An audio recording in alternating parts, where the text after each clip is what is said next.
Hi நண்பா, இந்த ஒரு வீடியோவில் ஜெயிலர் 2 திரைப்படத்தில் இருந்து 2 முக்கியமான அப்டேட் வெளியாகி இருக்குது.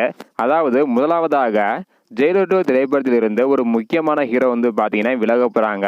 விலங்குன மறுநொடிய ஒரு டாப் ஹீரோ வந்து பார்த்தீங்கன்னா இணைந்திருக்கிறாங்க. யார் அப்படின்றதையும், அது மட்டும் இல்லாமல் எந்த ஹீரோ இந்த ஒரு திரைப்படத்தில் இருந்து இருக்காங்க அப்படின்றதையும் டீட்டெயிலாக வந்து பார்த்துடலாம். அதுக்கு முன்னாடி பார்ட் 1 மிகப்பெரிய ஹிட் திரைப்படமாக அமைந்திருந்தது. ஸோ பார்ட் 2க்கு யாரெல்லாம் ஹீரோவாக வெயிட் பண்ணுறீங்க?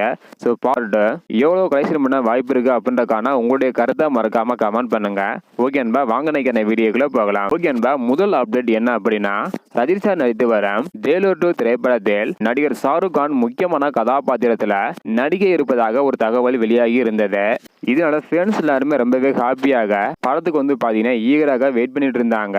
இந்த ஒரு நிலையில ஒரு அதிர்ச்சியான தகவல் வெளியாகி இருக்குது. அதாவது ஜெயிலர் 2 திரைப்படத்தில் இருந்த நடிகர் ஷாருக் கான் இவர்கள் விலகி இருப்பதாக ஒரு தகவல் கிடைச்சிருக்குது.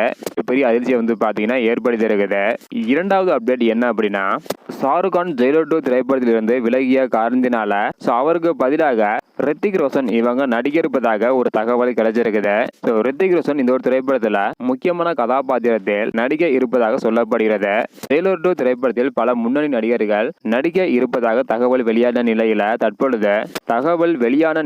தற்பொழுது ரித்திக் ரோஷன் இந்த ஒரு திரைப்படத்தில் நடிக்க இருப்பதாக ஒரு தகவல் கிடைச்சிருக்குது. இதை பத்தி உங்களுடைய கருத்து என்ன அப்படின்றத மறக்காம கமெண்ட் பண்ணுங்க. இந்த வீடியோ பாத்தீங்கன்னா மறக்காம எல்லாருக்குமே ஷேர் பண்ணுங்க. ஓகே அன்பா, தேங்க்யூ.